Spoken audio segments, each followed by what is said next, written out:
What's the latest on New Jersey's cannabis regulations? And what do CPAs need to know to serve clients in that industry?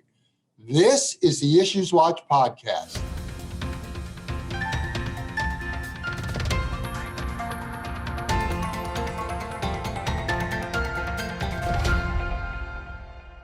Hi, I'm Jeff Kazerman, Vice President of Government Relations at the New Jersey Society of CPAs.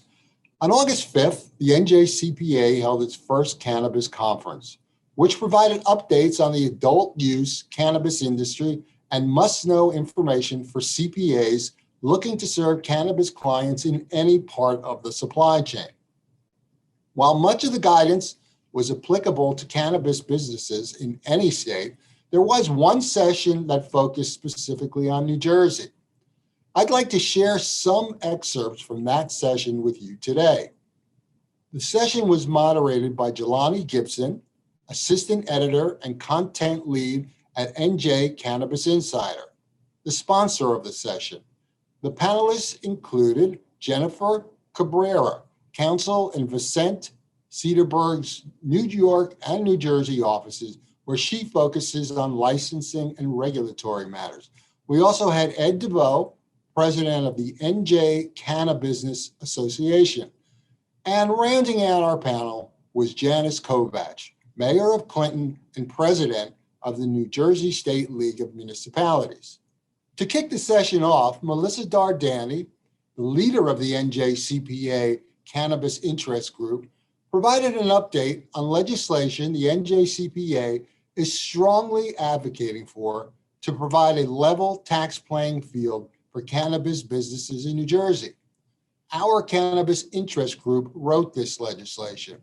The financial burden imposed by Internal Revenue Code Section 280E is founded on the basis of an outdated classification of cannabis under the Controlled Substances Act and can cause operations to be financially unfeasible, particularly in the startup years and for non-producing retail establishments. The NJCPA supports the legislation S3240 introduced by Senator Troy Singleton that decouples New Jersey from federal 280E for taxpayers with less than $15 million in gross receipts. The bill as written looks to the constructive ownership rules under Internal Revenue Code Section 448C to attempt to isolate the benefit under the proposed bill, to New Jersey startup enterprises. I'm optimistic that the federal landscape will change in the near future under the Biden administration in order to provide relief to the industry as a whole. But if this is not yet in the cards for us as a nation, then S3240 will really help level the playing field for small businesses who have not had the benefit of early industry participation like the existing multi-state operators, and will aid New Jersey-based businesses whose economic interests are aligned with those of other New Jersey residents. We will continue to monitor the progress of this bill and keep you all and keep our members apprised of any updates as they come about. We will definitely provide updates on this bill as it moves through the legislative process. And we thank Melissa for all of her hard work on this issue. Moving into the panel presentation, Jelani kicked things off with a discussion about what's needed for a functioning and flourishing cannabis industry in New Jersey. Let's start with a more general question that I think is going to be very specific based on everybody's experience here. We can start with Mayor Kovach, Jennifer, and then Ed. What exactly does a functioning New Jersey cannabis market look like to you? I think it's really going to depend on whether we're looking at the large multi-state operators or some of the micro licenses that may be out there, or some sort of a combination of the two. It's exciting because it is a new industry, and it's something that will, coming to New Jersey, we're a little late to the game based on where other states are. But what I'm hoping is that we get it right. We take the time to do what needs to be done and address everyone's concerns, everyone's issues, so that it is an industry that can be fully integrated into whichever community they decide to move into? Yeah, thanks for the question, Jelani. I see a function. I think what New Jersey should aim for is, number one, having enough supply to meet the demands of the market. Right now, there's not nearly enough supply to meet the demands of the medical market, let alone adult use. I think number two, having enough of a robust system that allows new players to come in, small businesses to open and operate, so that it's not just out-of-state money coming in, but also that has enough local operators that can withstand federal change. So what does the industry look like?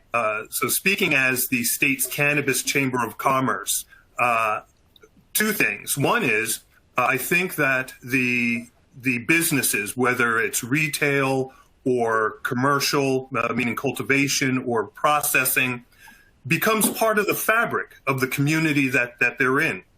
If you're in retail, you could be walking down Main Street, and if you pass by a restaurant, you can either go in that restaurant or walk by it. You'll see a candle store.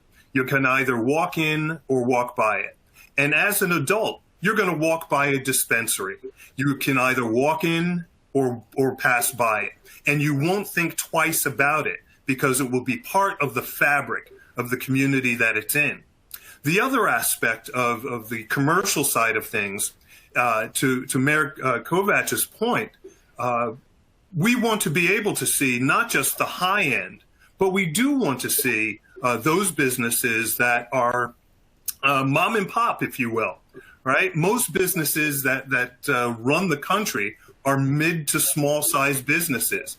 I think the cannabis industry should be in the same boat, that yes, there's room for the large multi-state operators, but at the same time, we've got to make room for the bodegas, if you will. There's got to be room for the mom and pop operations, because that's what's going to carry the day. Those are the people that are going to make sure that the local economies are taken care of, that employment remains very much local, and that the state and local communities are taken care of. So that's how I see the growth of the industry and what a successful cannabis industry in New Jersey looks like.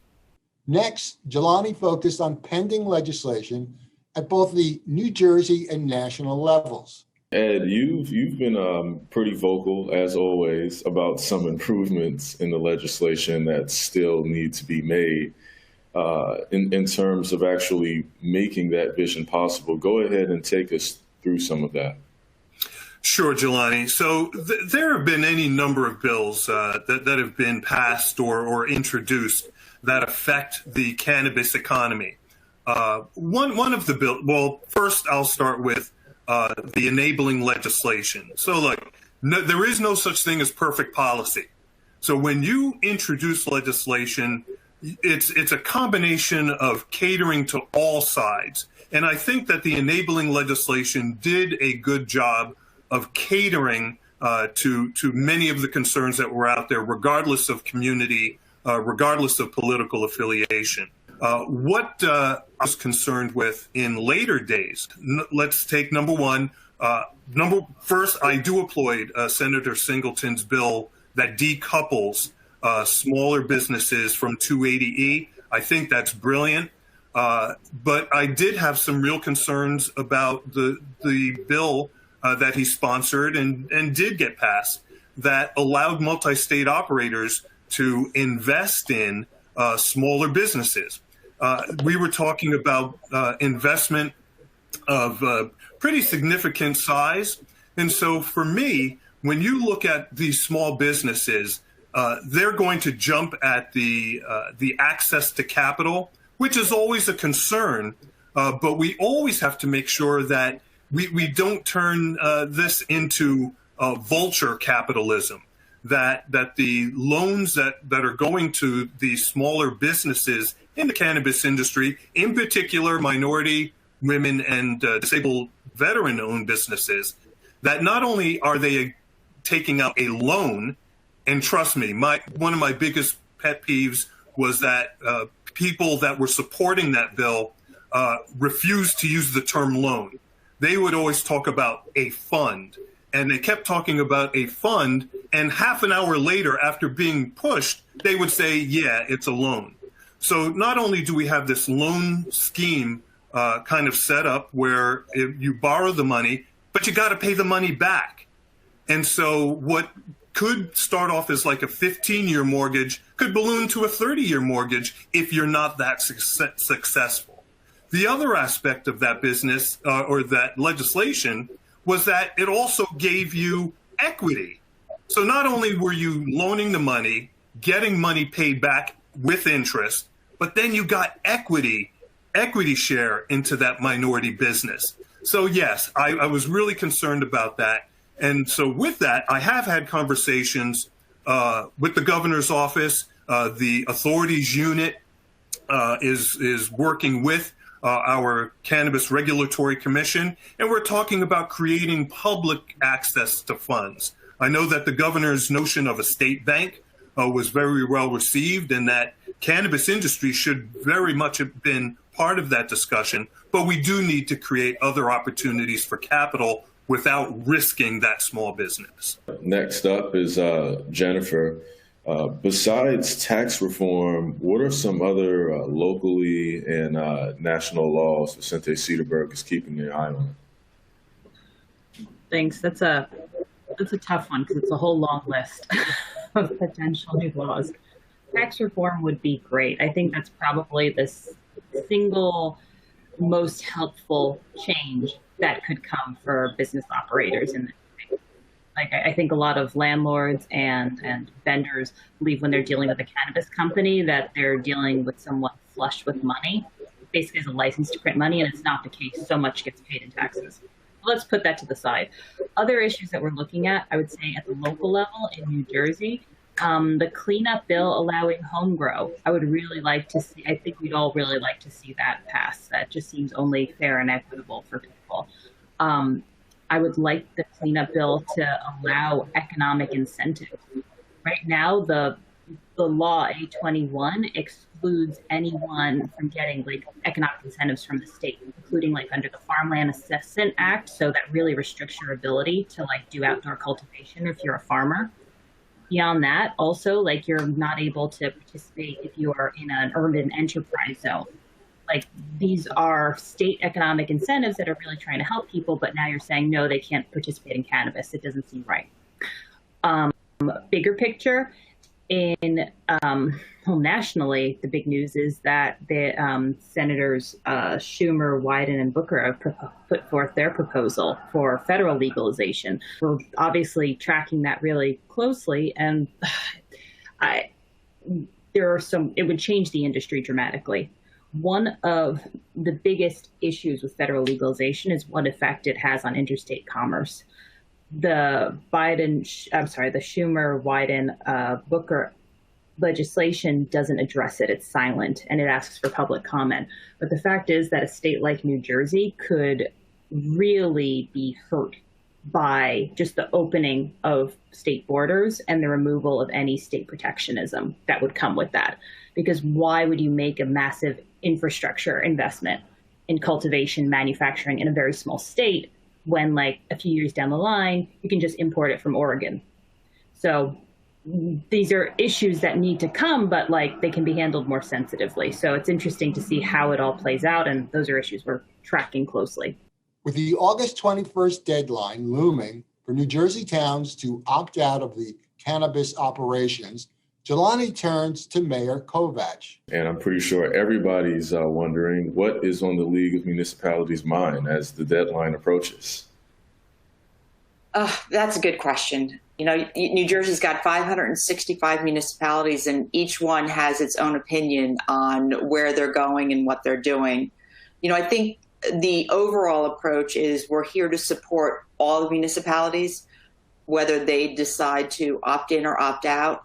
You know, and I think, or I try to make sure that as I'm having conversations or I'm talking about it, we're not taking a position either way, because you've got so many different opinions about where it's going. I think from my personal perspective, it is waiting to see what the regulations are going to look like. There's a lot of things that are up in the air, especially around zoning. This is a new industry, and it's not a matter of being afraid of the industry, but making sure that we have the ability to put it in locations in our communities where it's appropriate. And that's where the league's kind of taken that position, where we're there to support whatever the municipality wants to do. And an opt-out doesn't mean an opt-out forever. It's an opt-out and let's see what the rules look like, so that when we opt in with all of the information. The legislation is great, but it doesn't address some of the concerns that we've raised as municipalities. What are some tips you would give for, businesses, accountants, lawyers, lobbyists, people who are engaging with municipalities on trying to get cannabis into town? What advice would you give them? Definitely know the town or the community that you want to go into, understand the makeup, understand the existing business environment, and understand how the voters actually voted on the question, because I think that is another key piece. While we know overall the state passed it overwhelmingly, there are communities that did not have it as overwhelming. And get to the local elected officials, get their buy-in, get the community buy-in, so that it is a partnership right from the beginning, and no one feels it. Ultimately, you think about it, and this isn't unique to the cannabis industry. There's a lot of the not in my backyard. People don't want things built in the backyards of their communities. They purchase their homes next to a piece of vacant land and or to an empty storefront and expect it's going to stay empty, and then all of a sudden, someone comes in. So it's do the homework and get to know and understand the concerns that get raised, and don't dismiss, because those residents will come out and be vocal in their opinions. When it's a partnership, it goes much smoother, and there's a willingness to work together. Next, Jelani asked the panelists what tone New Jersey should set within the bigger context of cannabis legalization around the country. New Jersey's unique in so many ways, and the fact that we're a home rule state gives us some uniqueness.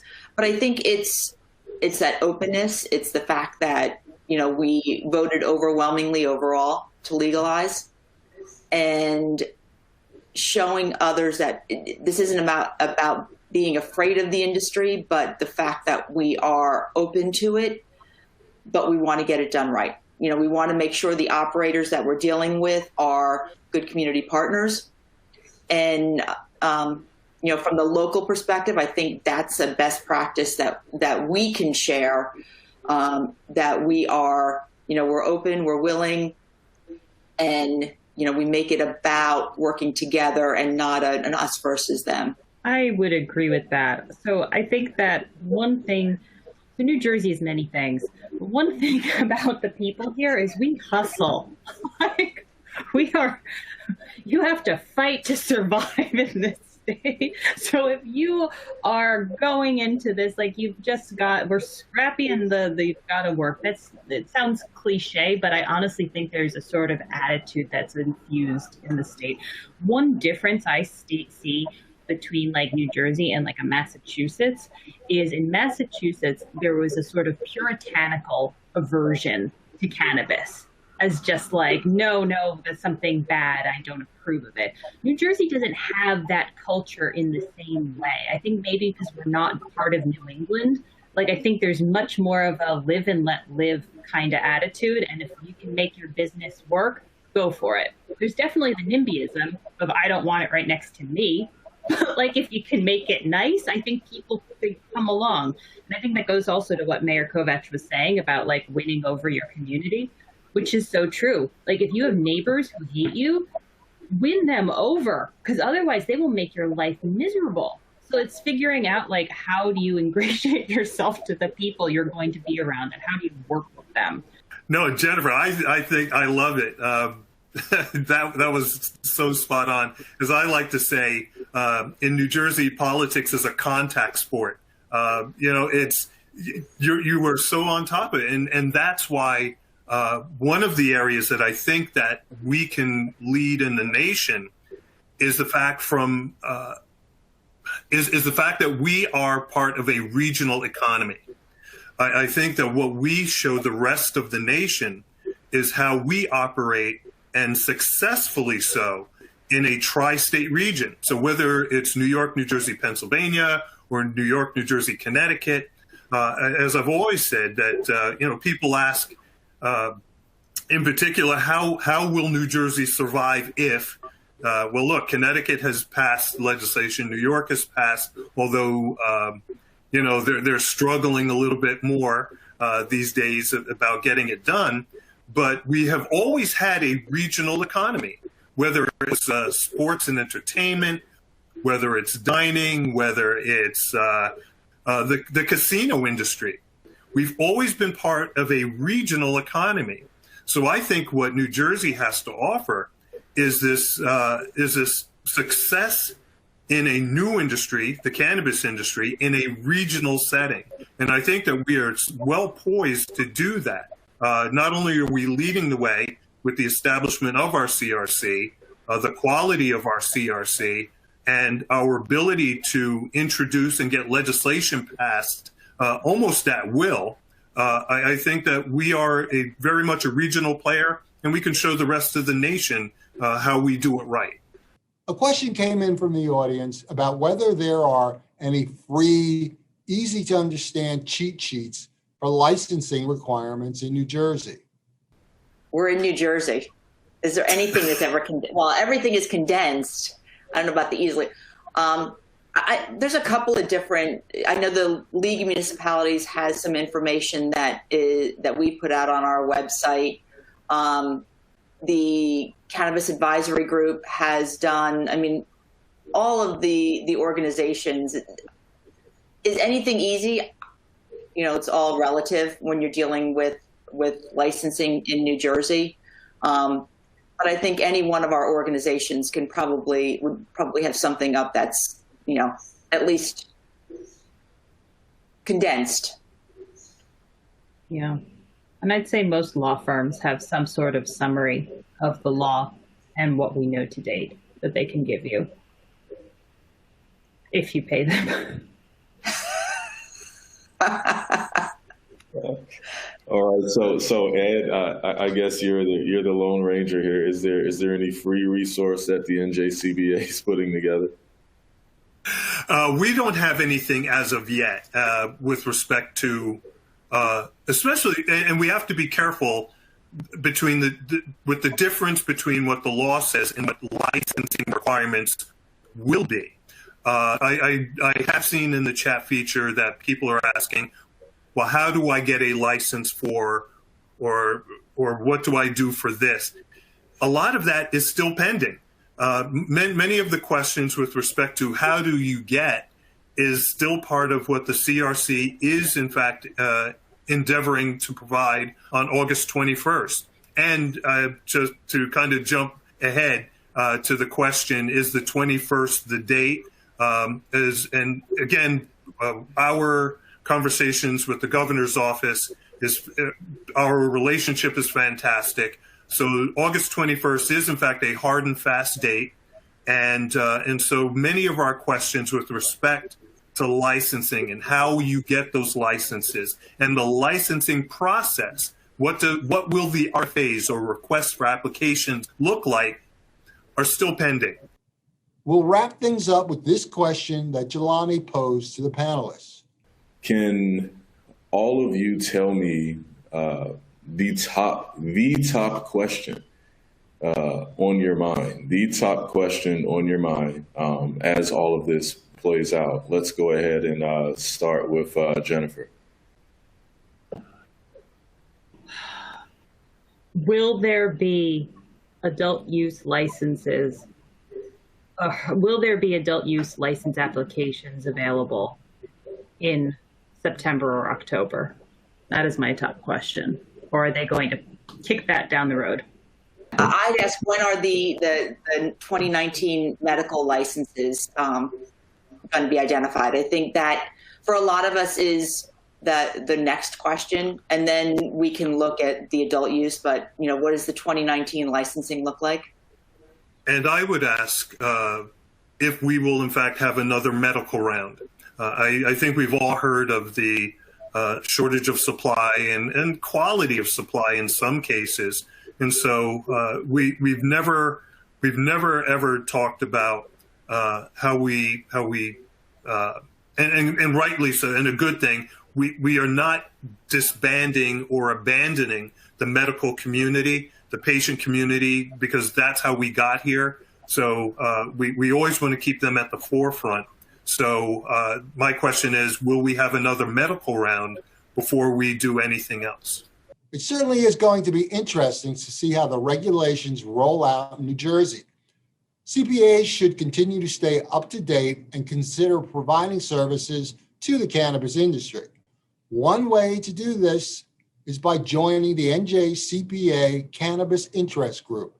Visit njcpa.org/groups to do that. Again, we thank NJ Cannabis Insider for sponsoring and hosting this session. To learn more about NJ Cannabis Insider, visit njcannabisinsider.nj.com. And to learn more about the NJ Cannabis Association, visit New Jersey Canna, that's C-A-N-N-A, NewJerseyCannabusiness.com. We'll be back next week with a new A&A episode with Brad Muniz. And in 2 weeks, tune in for my interview with Patrick Murray, who is the director of the Polling Institute at Monmouth University. We'll be talking about how modern polling is conducted and what polls in New Jersey and the nation reveal about public opinion.